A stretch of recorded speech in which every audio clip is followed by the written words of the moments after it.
Hello friends, welcome to my study channel R K exam classes में आप सभी का स्वागत है। और जैसे कि हमारा सेशन चल रहा है कक्षा 12वीं से फिजिक्स का, तो हम लोग इसमें पढ़ रहे हैं विद्युत क्षेत्र आवेश से रिलेटेड टॉपिक। इसके पहले जो हमने पिछले वाले पार्ट में कवर किया था वो थे हमारे टॉपिक विद्युत विभव, और विभव से रिलेटेड हमने सारी जानकारी एकत्रित की थी और बहुत सारे टॉपिक्स कवर किए थे। तो अब जो हमारा टॉपिक है नेक्स्ट वाला वो है हमारा धारिता। तो हम उसको इस सेशन में कवर करेंगे, धारिता के टॉपिक्स को जो एग्जाम में पूछे जाते हैं एमपी बोर्ड एग्जाम में। धारिता विभव के बारे में हमने सब कुछ पढ़ चुका है। उसमें हमने अक्षीय स्थिति निरक्षीय स्थिति में भी पढ़ा था विभव का मान कितना होता है, बिंदु आवेश के कारण विभव का मान कितना होता है। तो आज जो हमारा लेक्चर है वो है धारिता पे डिपेंड। तो धारिता को इंग्लिश में क्या बोलते हैं? कैपेसिटेंस।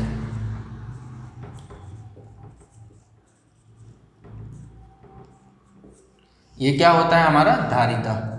अब देखिए धारिता का एक्चुअल मीनिंग क्या होती है। मान लीजिए मैंने एक 10 लीटर का बर्तन लिया है। इस प्रकार से हमने एक बर्तन ले लिया जिसमें हम पदार्थ को कितना भर सकते हैं, केवल 10 लीटर। यदि हम उसमें 11 लीटर डालेंगे तो क्या होगा, पदार्थ से बाहर क्या होगा, जो भी मटेरियल रहेगा वो कैसा हो जाएगा, गिर जाएगा। तो इस प्रकार हम कह सकते हैं कि धारिता वह इकाई है जो क्या करती है, अपने निश्चित मात्रा को अपनी इकाई में कैसे करके रखती है, ग्रहण करके रखती है। जैसे सपोजली मैंने जैसे बोला था अभी कि ये बर्तन है। अब इस बर्तन में मान लीजिए इसकी जो निश्चित क्षमता है कि इस बर्तन में हम मान लीजिए 10 लीटर की क्षमता का कोई भी पदार्थ या मटेरियल हम इसमें भर सकते हैं। तो इस बर्तन की क्षमता कितनी है, केवल 10 लीटर है। यदि हम इसमें ज़्यादा डालेंगे तो क्या होगा, ये बर्तन से बाहर आने लगेगा पदार्थ। तो इस प्रकार हम कह सकते हैं कि धारिता वह इकाई है जो अपनी क्षमता को प्रदर्शित करती है कि वह उसमें कितने क्षमता के पदार्थ को एकत्रित करके या ग्रहण करके रख सकता है। ये तो हो गई हमारे इसका अर्थ। अब देखिए धारिता लेकिन क्यों कहा गया, क्योंकि ये क्या करता है, आवेश को एकत्रित करके रखता है। क्या करता है, आवेश को एकत्रित करके रखता है, इसलिए उसे क्या बोलते हैं हम, कैपेसिटर बोलते हैं। क्या बोलते हैं, कैपेसिटर, जो धारिता से रिलेटेड है। आगे हम देखेंगे। तो अब देखिए ये था हमारा इसका अर्थ। यदि अब इसकी हम परिभाषा पे आए, क्या करें, हम इसकी डेफिनेशन पे आते हैं। ओके, तो मान लीजिए हम इसकी डेफिनेशन पे आते हैं। तो हमने क्या पढ़ा हुआ है कि Q समानुपाती क्या होता है, V होता है।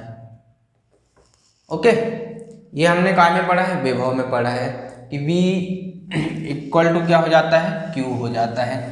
तो मान लीजिए यहाँ से हम इस अनुपातिक नियतांक को हटाते हैं। जब हम इस अनुपातिक नियतांक को हटाएंगे तो हमारे पास एक अनुपातिक नियतांक लेंगे जिसको हम C नाम देंगे, और ये हो जाएगा Q इक्वल टू CV। तो जहाँ पे C क्या होगा, C एक अनुपातिक नियतांक है, अनुपातिक नियतांक है। तो धारिता का मतलब हमें तो समझ में आ गया मीनिंग कि धारिता क्या है, एक प्रकार की क्षमता है जिसमें वो अपने पदार्थ की क्षमता को एकत्रित करने की क्षमता को प्रदर्शित करता है। उसे हम एक्चुअल मीनिंग में क्या बोलेंगे, धारिता कहेंगे। लेकिन यदि हम इसकी साइंटिफिक परिभाषा पे आए, सूत्र पे डिपेंड परिभाषा पे आए, तो हमने पढ़ा है कि जहाँ पे V इक्वल टू क्या हो जाता है, Q हो जाता है। विभव में हमने पढ़ा है V इक्वल टू क्या हो जाता है, Q हो जाता है, या V अनुक्रमानुपाती। जब हमने क्या पढ़ा था कि किस किस पे निर्भर होता है, तो हमारे पास आया था कि चार्ज जो होता है वो काय के समानुपाती होता है, V के। ये हमने क्या पढ़ा था, विभव की निर्भरता। विभव के फार्मूला से हमने विभव की निर्भरता में पढ़े थे ना कि V समानुपाती Q। ओके, तो हम जानते हैं कि Q समानुपाती V होता है। तो समानुपाती अनुपातिक नियतांक को हटाएंगे तो हम यहाँ पे क्या लेंगे, C लेंगे, और C एक क्या कहलाएगा, अनुपातिक नेतांक, और यही क्या है, धारिता। इसको हम धारिता को कैसे रिप्रेजेंट करते हैं, C से। अब यदि इसका पक्षांतर कर दिया जाए तो जो C का मान निकल के आएगा वो क्या हो जाएगा, C = Q/V। ये आ गया हमारा धारिता का फार्मूला बन गया। क्या बन गया, C = Q/V। अब देखिए, मैंने आपको बहुत बार बताया है कि यदि सूत्र से या फॉर्मूला से किसी टॉपिक की या किसी कहना चाहिए इम्पोर्टेंट टॉपिक या कुछ भी मान लीजिए, या जैसे हमने धारिता ही लिया है इसी को, ठीक है, तो यदि हमें उसकी परिभाषा बनानी हो तो सबसे पहले क्या करना है, हमें इस हर को, इसके हर को क्या करना पड़ेगा। जब भी आपके पास ऐसा कुछ क्रिएट हो जाए फॉर्मूला, तो आपको क्या करना है कि हर को क्या करना है, इकाई मान लीजिए, V = क्या मान लीजिए, इकाई मान लीजिए। तो यदि हम विभव को इकाई मान ले तो परिभाषा क्या बनेगी, देखते हैं। इकाई विभव, अब इकाई विभव से क्या तात्पर्य है कि मान लीजिए मैंने 15 वोल्ट का, ये देखिए, एक ले लिया है आवेशित चार्ज, इसका कितना है, 15 वोल्ट विभव है, ओके। अब मान लीजिए मुझे इसको 15 से 16 वोल्ट करना है, 15 से कितना करना है, इसको 16 वोल्ट करना है। तो 16 वोल्ट करने के लिए इसको मुझे आवेश देना पड़ेगा, इस वाले चार्ज को क्या करना पड़ेगा, आवेश देना पड़ेगा, तभी तो इसमें कितना होगा, 16 वोल्ट होगा, क्योंकि आवेश की मात्रा बढ़ेगी तो विभव भी कैसा होगा, बढ़ जाएगा। तो इसमें जो आवेश की मात्रा में वृद्धि करेंगे, तो आवेश की मात्रा को बढ़ाने के लिए, आवेश की मात्रा को बढ़ाने के लिए जितने विभव की हम वृद्धि करते हैं वो क्या कहलाता है, हमारा धारिता कहलाता है। तो हमारी जो परिभाषा बन के आएगी वो क्या आएगी, इकाई विभव में वृद्धि करने के लिए, इकाई विभव में वृद्धि करने के लिए जितनी हमें आवश्यक आवेश की मात्रा, इकाई विभव में वृद्धि करने के लिए आवश्यक आवेश की मात्रा क्या कहलाती है, धारिता कहलाती है। देखिए कितना इजी फॉर्म, आपकी डेफिनेशन बन गई कि इकाई विभव में वृद्धि करने के लिए आवश्यक आवेश की मात्रा, इकाई विभव में यहाँ पे कितना हो रहा है, +1 वोल्ट हम क्या कर रहे हैं, बढ़ा रहे हैं। तो क्या है, इकाई विभव में वृद्धि करने के लिए आवश्यक आवेश की मात्रा क्या कहलाती है, धारिता कहलाती है। तो इस प्रकार क्या बन गई, आपकी डेफिनेशन बन गई। तो आपको क्या करना है कि जो भी टॉपिक हो उसको सबसे पहले उसका बेसिक जो फंडामेंटल है उसको इस तरह समझिए कि आप इसे कभी भूल ना जाए, क्योंकि देखिए फिजिक्स जो है वो याद करने वाली चीज़ नहीं है। आपको क्या करना है, उसको बहुत ही उसके कॉन्सेप्ट को अच्छे से समझना है। यदि आपने उससे रट्टा मार लिया या याद कर लिया तो कुछ दिन बाद आप भूल जाएंगे। तो मेरा यही रहता है कि मैं आपको बेसिक से इसका कॉन्सेप्ट क्लियर करा दूं ताकि आप कभी इसे भूलें ना। तो ये आपको पूरा समझ में आ गया कि धारिता क्या होती है, इकाई विभव की वृद्धि कैसे करते हैं, तो हमें आवेश की मात्रा के लिए, जो भी बढ़ाने के लिए आवेश की आवश्यक मात्रा क्या कहलाती है, धारिता कहलाती है। अब आगे देखिए, इसका अब क्या देखेंगे हम, धारिता का मात्रक। क्या देखेंगे, मात्रक देखेंगे। परिभाषा यदि आपकी बन गई तो आप क्या करते हैं, उसके बाद मात्रक देखते हैं। तो मात्रक देखेंगे हम, मात्रक, इसका मात्रक होता है फैराड। क्या होता है, फैराड होता है, फैराड, क्योंकि इसका मात्रक किसने दिया है, फैराड नाम के वैज्ञानिक ने दिया है, इसलिए उसी के नाम पे इसका मात्रक रख दिया धारिता का। मतलब धारिता का कॉन्सेप्ट किसने समझाया, फैराड ने, तो उसी के नाम पे उसका मात्रक भी रख दिए फैराड। तो इसका मात्रक हो गया फैराड। अब एक फैराड की परिभाषा क्या होगी, उसके लिए हमको क्या लेना पड़ेगा, 1 कूलाम आवेश, और वोल्ट कितना होना चाहिए हमारा, 1 वोल्ट। तो सिंपली इसकी परिभाषा क्या बन जाएगी, 1 वोल्ट विभव की वृद्धि करने के लिए 1 वोल्ट विभव की वृद्धि करने के लिए आवश्यक 1 कूलाम आवेश की मात्रा किसके बराबर होता है? 1 फैरेड के बराबर होता है। तो ये बन जाएगी हमारी 1 फैरेड की परिभाषा। तो बहुत ही सिंपल है, एक बार मैं और रिपीट कर देता हूँ। क्या कहेंगे? 1 वोल्ट विभव में वृद्धि करने के लिए 1 वोल्ट विभव की वृद्धि करने के लिए आवश्यक 1 कूलाम आवेश की मात्रा 1 फैरेड के बराबर होती है। तो सिंपली आपको इस तरह से परिभाषा को भी याद करना है। तो ये था हमारा धारिता का कॉन्सेप्ट। अब हम इसमें जो देखते हैं वो होगा हमारा आगे का टॉपिक, गोली चालक की धारिता। सबसे पहले आपको कोई भी टॉपिक आप स्टार्ट करते हैं तो उसका बेसिक फंडामेंटल आपका पूरा क्लियर होना चाहिए। यदि आपने बीच से स्टार्ट कर दिया, उसके कॉन्सेप्ट को समझ नहीं पाया, तो आगे आपके लिए बहुत परेशानी होगी। कॉन्सेप्ट क्लियर होना बहुत ज़रूरी है। देखते हैं गोली चालक की धारिता। गोली चालक की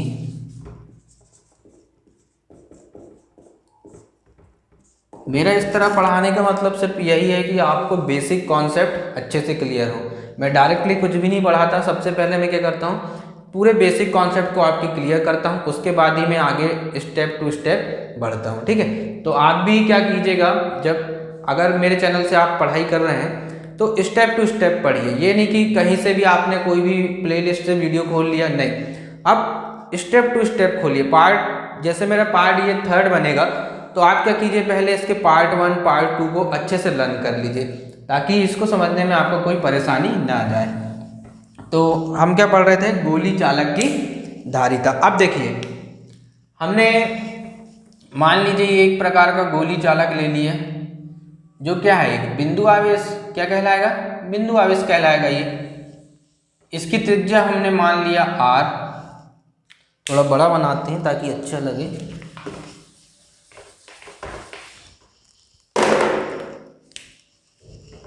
इस प्रकार से हमने ये गोली चालक ले लिया। ओके, इसकी त्रिज्या हमने कितना मान लिया? Small r। इसमें क्या है? पॉजिटिव आवेश, इस प्रकार से प्लस q आवेश। अब देखिए, जो आपका ये गोली चालक है, ये कैसा है? बिंदु आवेश की तरह है। और हमने बिंदु आवेश की तरह में विभव निकाला है।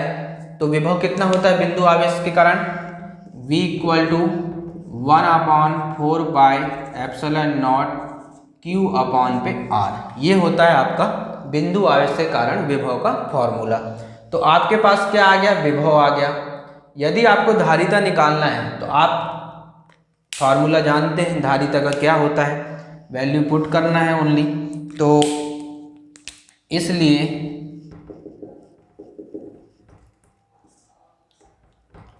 C = Q अपॉन पे V होता है। धारिता का फार्मूला हमें पता है क्या होता है? C = Q अपॉन पे V। अब देखिए, हमारे पास विभव तो हो गया, सीधे हम क्या करेंगे? वैल्यू को पुट कर देंगे। तो वैल्यू पुट करते हैं। C = Q, V की वैल्यू रखिए 1/4 pi epsilon not into Q upon पे R। तो ये Q से ये Q क्या होगा? कैंसिल हो जाएगा। चाहे तो हम इसको कैपिटल Q मान लेते हैं, क्योंकि यहाँ पे फॉर्मूला में जो आ रहा है कैपिटल Q ये आ रहा है, तो आपको क्या हो कि आसानी हो जानी। तो आप कहेंगे स्मॉल q है प्लस q है, ऐसा है ना। आप इसको क्या कीजिए? प्लस q ही मान लीजिए। तो यहाँ पे भी हमारी जो वैल्यू हो जाएगी वो क्या होगी? हम इसको प्लस q ले लेते हैं, कैपिटल Q। तो q से q क्या हो गया? हमारा कैंसिल हो गया। अब जो ये राशि ऊपर चली जाएगी तो क्या आ जाएगा? 4 pi epsilon not into r। तो ये था आपका गोली चालक की धारिता का फॉर्मूला। क्या होगा? 4 pi epsilon not into r। और इससे बहुत सारे IIT JEE और नीट के लिए क्वेश्चन बनते हैं। देखिए ये था हमारा SI पद्धति में, तो इसका तो मात्रक हो जाएगा फेरेड, लेकिन जब हम स्टेप फेरेड मतलब CGS पद्धति में, देखिए CGS पद्धति में अब क्या हो जाएगा, ये राशि क्या होती है CGS पद्धति में, कांस्टेंट हो जाएगी। ये वैल्यू तो आपकी कांस्टेंट है, तो ये तो हट जाएगी CGS पद्धति में। तो जो हमारे पास बचेगा CGS पद्धति में क्या हो जाएगा, ये C = R। तो इस प्रकार से जो आपके क्वेश्चन बन के आते हैं IIT JEE नीट के लिए, तो देखिए सबसे पहली बात तो ये है कि धारिता के आगे हम संधारित्र पढ़ेंगे, जो भी हम टॉपिक पढ़ेंगे, तो ऐसा कोई भी एग्जाम नहीं है फिजिक्स से रिलेटेड जिसमें संधारित्र और धारिता से आपके क्वेश्चन ना बने। तो ये चैप्टर आपके लिए बहुत ही इंपॉर्टेंट है। MP बोर्ड एग्जाम में तो ये समझ लीजिए कि 100% कैपेसिटर संधारित्र से क्वेश्चन आना ही है। तो इस प्रकार हमने क्या किया, गोली चालक की धारिता का फॉर्मूला निकाल दिया। कितना होता है, C = 4πε0 × R। और CGS पद्धति में क्या होगा, ये राशि कांस्टेंट हो जाएगी, तो C = कितना आ जाएगा हमारे पास, R आ जाएगा। ओके, तो ये था गोली चालक की धारिता। अब आगे हम देखते हैं, जैसा कि मैंने बताया कि ऐसा कोई भी एग्ज़ाम नहीं है जिसमें आपसे संधारित्र के क्वेश्चन ना आए। हर एग्ज़ाम में आप फिजिक्स से रिलेटेड संधारित्र के क्वेश्चन आना ही है। तो हम उसको बहुत ही अच्छे से पढ़ेंगे, point to point, step by step. आप भी step by step he learn कीजिए ताकि आपको समझने में किसी प्रकार की प्रॉब्लम ना आए। टॉपिक रहेगा हमारा संधारित्र।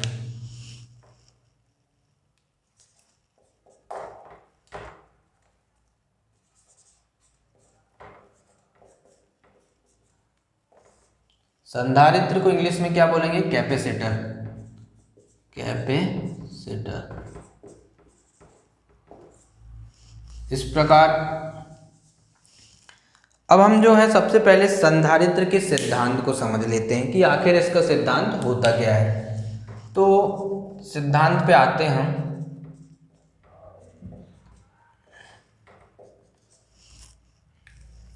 मान लीजिए कि दो हमने प्लेट ले लिया है जो आयतन में, आकार में बिल्कुल कैसी हैं, बराबर हैं। बनाने में थोड़ा हो सकता है आगे पीछे, लेकिन जब हम इनको डेफिनेशन में लिखेंगे, सिद्धांत में लिखेंगे, तो क्या लिखेंगे कि दोनों प्लेटें आकार व आयतन में कैसी हैं, समान हैं। इस प्रकार से ये दो प्लेटें हमने ले ली हैं।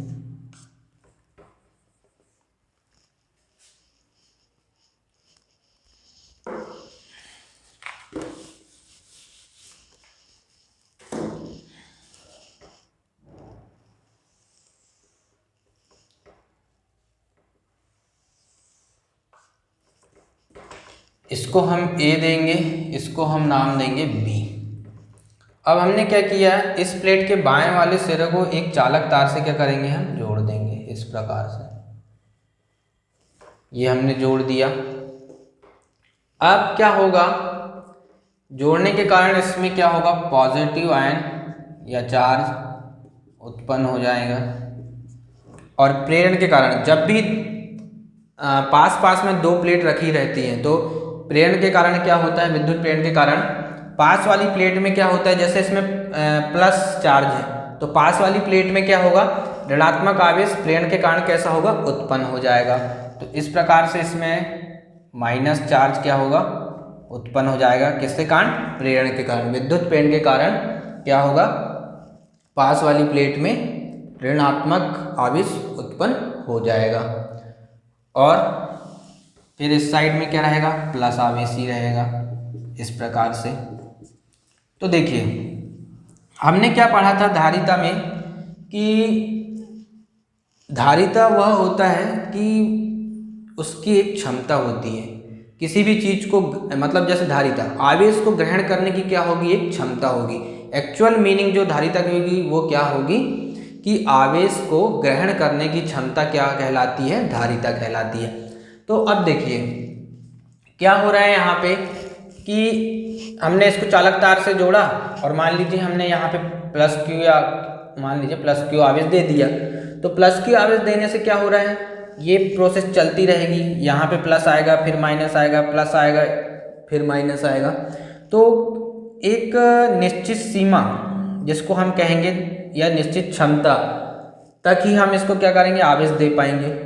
यदि हमने इसको इसकी सीमा से बाहर, जैसे मैंने बताया था कि बर्तन में 10 लीटर आ सकता है लेकिन हमने उसको 11 लीटर दिया तो क्या होगा कि बर्तन से बाहर पदार्थ गिरने लगेगा। वैसे ही इसके धारण करने की क्षमता क्या होने लगेगी, समाप्त होने लगेगी और ये धारण नहीं कर पाएगा। फिर जितनी इसकी क्षमता होगी उतना ही आवेश को कैसा करेगा, ये अपने अंदर ग्रहण कर पाएगा।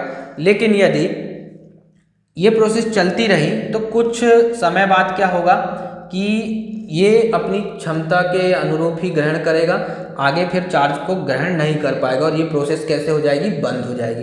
तो उसी को सॉल्व करने के लिए वैज्ञानिकों ने एक इसमें नया प्रयोग किया। ये था हमारा फर्स्ट प्रयोग, हमारा आएगा सेकंड प्रयोग, जिसको वैज्ञानिकों ने प्रयोग किया और आज तक हम उसका उपयोग करते आ रहे हैं। तो उन्होंने क्या किया, प्लेट तो समान आयतन और आकार की ही ली, इस प्रकार से प्लेटें कैसे ली उन्होंने, समान आकार और आयतन की ही ली।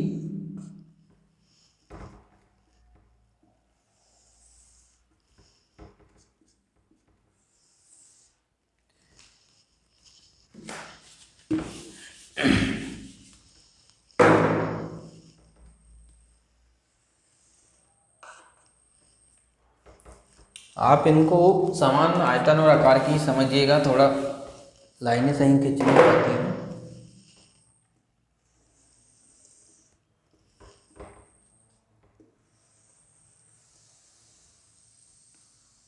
इस प्रकार से ए व बी फिर से उन्होंने प्लेटें ली, आवेश तो उन्होंने सेम वैसे ही जोड़ दिया, प्लस क्यू आवेश चालक तार द्वारा। इसके बाद क्या हुआ, प्लस आवेश सेम वैसे ही इस प्लेट में उत्पन्न हुआ, प्रेरण के कारण माइनस आवेश अंदर की ओर आ गया इसमें, इस प्लेट में बाएं साइड में। अब इन्होंने क्या किया कि जो दूसरी प्लेट थी उसके दाएं सिरे को अर्थ से कनेक्ट कर दिया पृथ्वी से। ये कनेक्ट का चिन्ह है, इस प्रकार से इस चिन्ह को क्या बोलते हैं कि पृथ्वी से कनेक्ट कर दिया गया। तो पृथ्वी से कनेक्ट करने के बाद क्या होगा, इसका विभव, पृथ्वी से कनेक्ट करने के बाद विभव कैसा होगा, 0 होगा। हमेशा पृथ्वी का विभव कितना होता है, 0 होता है, शून्य होता है। तो ये ऑब्जेक्टिव में कभी पूछ लेता है आपसे कि प्लेट को पृथ्वी से कनेक्ट करने पर विभव कितना होगा, तो आप कितना बताएंगे, 0 बताएंगे। तो जो आवेश यहाँ पे उत्पन्न हुआ था अब वो कहाँ चले जाएगा, ये प्लस आवेश अर्थ में चले जाएगा, पृथ्वी में चले जाएगा, मतलब ये आवेश कितना हो जाएगा, 0 हो जाएगा। तो अब हम क्या करेंगे, आवेश को जितना चाहें उतना बढ़ा सकते हैं। तो इस प्रकार हम चाहें तो जितना हमें आवश्यक है उतना आवेश को हम कैसा कर लेंगे, प्राप्त कर लेंगे। तो जिसके कारण क्या होगा, अब आवेश की कमी नहीं होगी, और आवेश की कमी नहीं होगी तो विभव भी हमें अच्छा मिल जाएगा, क्योंकि आवेश बढ़ाने पर क्या होता है, विभव मिलता है, और विभव मिलने से फिर क्या होगा, इसकी धारण करने की क्षमता जो है वो भी बढ़ जाएगी। तो इस प्रकार क्या होगा कि आवेश की मात्रा को हम क्या कर लेंगे, अब जितनी चाहे उतनी बढ़ा सकते हैं। इस प्रोसेस में हम आवेश की मात्रा को इसलिए नहीं बढ़ा पा रहे थे क्योंकि क्या हो रहा था, इसको हम सेकंड नाम दे देते हैं। फर्स्ट वाले में क्या हो रहा था, इसके क्षमता के अनुरूप ही ये क्या कर रहा था, आवेश को ग्रहण कर रहा था, इसके बाद ये आवेश को ग्रहण नहीं कर पा रहा था। लेकिन जब हम इसको अर्थ से कनेक्ट कर देंगे तो क्या होगा, फिर हम जितना चाहें आवेश की मात्रा को बढ़ा सकते हैं। तो इस प्रकार संधारित्र का जो सिद्धांत था, जो मैं आपको बताना चाह रहा था, आप इसको अच्छे से समझ गए होंगे। अब जो इम्पोर्टेंट क्वेश्चन है जो एग्ज़ाम में पूछे जाते हैं, एमपी बोर्ड एग्ज़ाम में 4 नंबर 5 नंबर के क्वेश्चन आते हैं, अब हम उनको देख लेते हैं।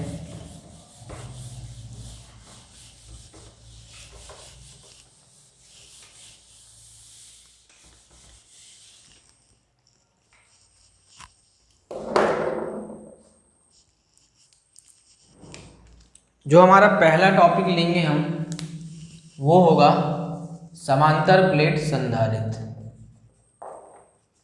समांतर प्लेट संधारित्र, इंग्लिश में क्या बोलेंगे, पैरेलल। समांतर मतलब पैरेलल कैपेसिटर।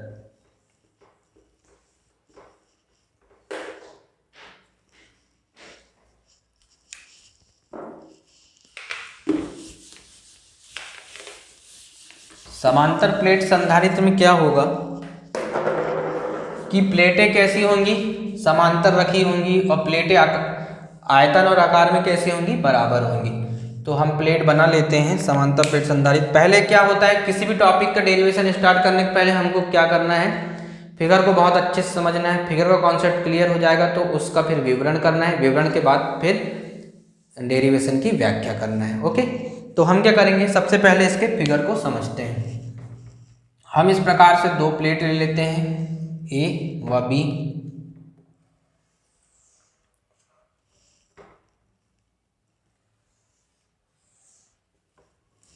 थोड़ा दूर लेते हैं ताकि विद्युत बल रेखाएं भी आपको अच्छे से इसमें नजर आ सकें।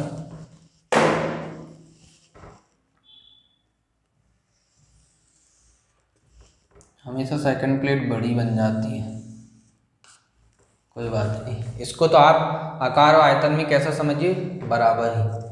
ए और बी हमने इस प्रकार प्लेट ले लिया, ये हमने तालक चार द्वारा प्लेट को जोड़ दिया। आवेश यहाँ पे पता है आपको प्लस आवेश दिया जा रहा है, प्लस क्यू आवेश। यहाँ पे प्रेरण के कारण माइनस आवेश उत्पन्न हो जाएगा। इस प्रकार से इसको हम पुनः पृथ्वी से कनेक्ट करेंगे। पृथ्वी से इस प्रकार कनेक्ट कर दिया तो विभव कितना हो गया, शून्य हो गया। ये लिखना बहुत ज़रूरी है आपको, है ना। इसके बाद क्या करना है, इसका आवेश पृष्ठ घनत्व कितना होगा, प्लेट का आवेश पृष्ठ घनत्व को हम इसको मान लेते हैं सिग्मा, प्लस सिग्मा इसको मानेंगे, इसको माइनस सिग्मा।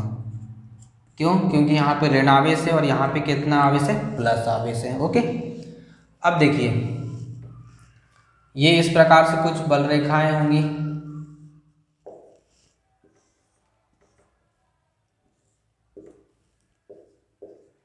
ये इसकी बल रेखाएं हैं।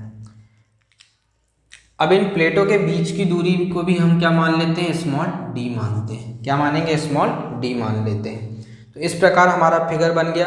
अब आपको क्या करना है, सिर्फ लिखना है माना की। तो माना की करके आपको पूरा फिगर का क्या करना है, मैं डैश कर दे रहा हूँ ताकि आप आगे अपने फेयर नोट में इसको लिख सकें। पूरे फिगर की आपको क्या करना है, विवरण करना है। तो आप क्या करेंगे, हमने माना कि ए व बी दो समांतर प्लेटें हैं, उनके बीच की दूरी स्मॉल डी है। धनात्मक प्लेट का आवेश पृष्ठ घनत्व प्लस सिग्मा, ऋणात्मक के लिए कितना हो जाएगा, माइनस सिग्मा, प्लस की आवेश दिया गया है। फिर पृथ्वी से हम कनेक्ट कर देते हैं सेकंड प्लेट को, जिसका विभव कितना हो जाता है, 0। इस प्रकार आपको क्या करना है, इसका विवरण करना है। अब देखिए हमें पता है कि यहाँ पे हम सॉल्व करते हैं।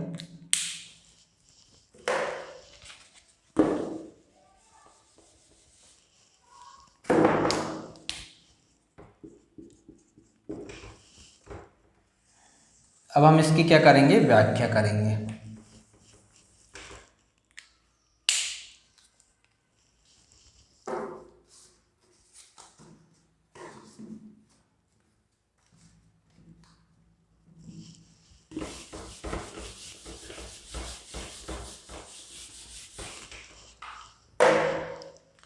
हमें पता है धारिता का फॉर्मूला क्या होता है, संधारित्र का क्या होता है, C equal to, point to point समझिएगा बहुत अच्छे से ताकि आपको कोई दिक्कत ना जाए।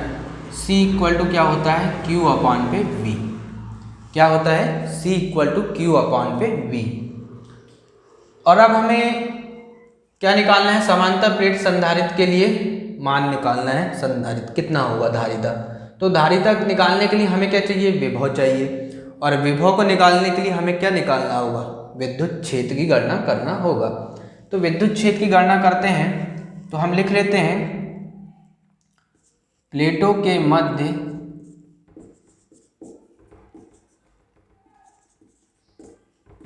विद्युत क्षेत्र की तीव्रता, विद्युत क्षेत्र की तीव्रता क्या होगी, देखते हैं। E इक्वल टू, यहाँ पे क्या है, आवेश पृष्ठ घनत्व कितना है, प्लस सिग्मा, तो E equal to sigma minus दूसरी प्लेट के लिए कितना है, माइनस सिग्मा अपॉन पे 2 एप्सिलॉन नॉट। ये कहाँ से आया, गॉसियन पृष्ठ में हमने पढ़ा है विद्युत क्षेत्र कितना होता है, सिग्मा अपॉन पे एप्सिलॉन नॉट, गॉसियन पृष्ठ। इसलिए मैंने आपसे अभी थोड़ी देर पहले कहा था कि आपको मेरे इस पार्ट से पहले, पार्ट 3 के पहले इसके पार्ट 1 और पार्ट 2 पढ़ना बहुत ज़रूरी है। जो मैंने इसके पहले जो लेक्चर बनाए हैं तभी आपको ये समझ में आएगा। यदि आपने डायरेक्टली इसको खोल के बैठ गए और पढ़ने लगे तो ये आपके बिल्कुल भी समझ में नहीं आएगा। तो आप क्या कीजिएगा, पहले आप मेरे जो इसके पहले लेक्चर बन चुके हैं, पार्ट बन चुके हैं, उनको एक बार अच्छे से लर्न कर लीजिएगा। तो ये हमारे विद्युत क्षेत्र की तीव्रता आएगी, गॉसियन पृष्ठ में हमने पढ़ा हुआ है क्या होता है, सिग्मा अपान पे एप्सिलॉन नॉट। तो यहाँ पे क्या है, दो प्लेटें हैं, तो दो प्लेटों के मध्य हम क्या निकाल रहे हैं, विद्युत क्षेत्र की तीव्रता। तो हमने यहाँ पे क्या ले लिया, एक प्लेट में क्या है प्लस सिग्मा है, दूसरी प्लेट में माइनस सिग्मा है, आवेश पृष्ठ घनत्व, तो प्लस सिग्मा माइनस और इसका माइनस, माइनस सिग्मा अपॉन पे 2 एप्सिलॉन नॉट। तो ये क्या हो जाएगा, ई माइनस माइनस प्लस हो जाएगा, तो ये अब हो जाएगा 2 सिग्मा अपॉन पे 2 एप्सिलॉन नॉट, और 2 से 2 कैसा होगा, कैंसिल हो जाएगा। तो ई बराबर हमारे पास क्या आएगा, सिग्मा अपॉन पे एप्सिलॉन नॉट। एक बात और, आप सोच रहे होंगे कि मैंने ये डायरेक्ट कैसे लिख दिया, तो उसके लिए मैं आपको पहले एक बात बता दूं कि आखिर एक्चुअल में होता क्या है। देखिए मान लीजिए कि ये दो प्लेटें हैं समांतर, जो मेरे हथेली दिख रही है आपको, एक ये प्लेट रखी है और एक ये प्लेट रखी है। तो इसको मैं एक बार फिगर से बता देता हूँ ताकि आपको अच्छे से समझ में आ जाए। तो देखिए इस प्रकार से समांतर प्लेट संधारित है, तो ये प्लेटें हो गई, एक प्लेट ये हो गई और एक प्लेट ये हो गई।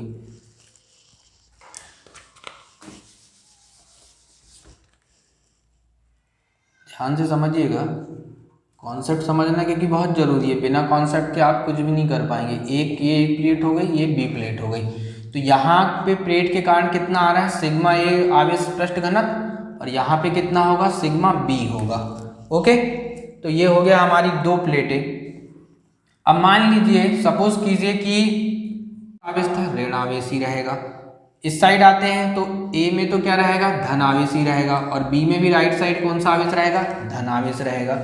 इस प्लेट से आप समझ सकते हैं ना, जैसे धन आ गया यहाँ पे, फिर इसमें क्या होगा, ऋण आवेश उत्पन्न होगा, इधर धन आवेश ही है। तो इस प्रकार ए प्लेट के लिए बाईं तरफ ऋण था, तो बी प्लेट के लिए बाईं तरफ कितना होगा, ऋण होगा। अब प्रेरण के कारण यहाँ पे तो धन आवेश आ जाएगा, लेकिन बाईं प्लेट में क्या रहेगा, ऋण आवेश ही रहेगा। फिर यहाँ पे आपका धन आवेश है, तो राइट साइड भी कितना आएगा, आपका धन आवेश आएगा। तो जो आपका विद्युत क्षेत्र निकल के आएगा, इसको आप नोट करके कहीं लिख लीजिएगा ताकि आपको समझने में दिक्कत ना जाए और आप याद रख सकें। तो हमारा जो फर्स्ट कंडीशन में जो विद्युत क्षेत्र निकल के आएगा उसको हम देखते हैं। E इक्वल टू क्या होगा, माइनस माइनस है, तो यहाँ पे minus sigma minus sigma upon पे 2 एप्सिलॉन नॉट हो गया। सेकेंड वाला जो निकल के आएगा वो क्या होगा, प्लस सिग्मा, इसको हम सिग्मा ए सिग्मा बी दे देते हैं ताकि समझने में दिक्कत ना जाए। तो सिग्मा ए माइनस सिग्मा बी अपॉन पे 2 एप्सिलॉन नॉट। थर्ड वाला क्या निकल के आएगा, सिग्मा ए, इसमें माइनस रहेगा ना, माइनस सिग्मा बी। ओके, और थर्ड वाला क्या निकल के आएगा, सिग्मा ए माइनस सिग्मा बी, सिग्मा ए माइनस सिग्मा बी अपॉन पे 2 एप्सिलॉन नॉट। तो ये था हमारा इसका कॉन्सेप्ट। तो अब मैंने यहाँ पे कौन सा वाला लिया है, ये सेकंड वाला लिया है, सेकंड वाले को लिया है हमने। कौन सा वाला लिया है, सेकंड वाला लिया, क्योंकि एक प्लेट में धन आवेश है और दूसरी प्लेट में कैसा है, ऋण आवेश है। ओके, तो आपको ये बहुत अच्छे से समझ में आ गया होगा। इसको आप कहीं पे नोट करके रख लीजिए ताकि आपको समझने में किसी प्रकार की कोई प्रॉब्लम ना आए। इसको अब हम रब कर लेते हैं। ये मैंने आपको समझाने के लिए बताया था कॉन्सेप्ट कि दो समांतर प्लेटें हों तो उनके बीच में विद्युत क्षेत्र की तीव्रता कैसे निकलती है। अब देखिए विद्युत क्षेत्र तो निकल के आ गया, आगे देखते हैं हम। तो अब हम क्या करेंगे, इसलिए विभव निकालेंगे। तो विभव बराबर क्या होगा, E इंटू डी। क्या होगा, V equal to E into D. विभव किसके बराबर होता है, कार्य के बराबर होता है, हमने पढ़ा है पिछले लेक्चर में। तो कार्य बराबर क्या होता है, बल गुणित विस्थापन, और बल किसके बराबर होता है हमें पता है, विद्युत क्षेत्र की तीव्रता के बराबर होता है। तो फॉर्मूला क्या बन जाएगा, V equal to E cross D. E की वैल्यू रख लेते हैं, हमें तो पता ही है। V इक्वल टू क्या हो जाएगा, सिग्मा अपॉन पे एप्सिलॉन नॉट इंटू डी। तो इस प्रकार हमारी काय की वैल्यू आ गई, अब V की वैल्यू भी आ गई। अब हम इस V की वैल्यू को यहाँ पे पुट कर देते हैं।